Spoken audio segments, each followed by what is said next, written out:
هادي ماشي سياسة، هادي حرب ديال العقار. مع اقتراب الانتخابات ولات العقارات الجماعية فحال الكنز، وكل واحد باغي يشد فيه شي طرف. حسب مصادر مطلعة، وزارة الداخلية دخلت بتقلها وقالت للعمال فيقوا مزيان، راه كاين لعب كبير. القصة باختصار، كاين شكايات كطيح من السماء بلا اسم بلا عنوان، والهدف واضح: ضرب الخصوم قبل ما تبدا الحملة الانتخابية. الناس كتفبرك معلومات، كتخلط صحيح بالغلط، وكتنشر تسريبات باش تبان شي وجوه في صورة ديال شفارة العقار.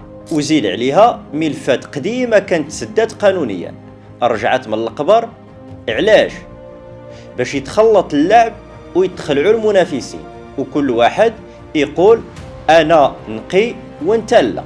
وزارة الداخلية فاقت اللعبة وعطات اوامر صارمة: اي ملف خصو يتحقق، واي شكاية خصها تغربل، واش بصح فساد ولا غير حملة انتخابية مقنعة.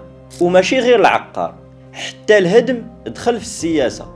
كاين اللي باغي يستغل محاربة البناء العشوائي باش يصفي حساباته مع مناطق معينة، يعني تهدم هنا وتسكت لهي على حساب المصالح.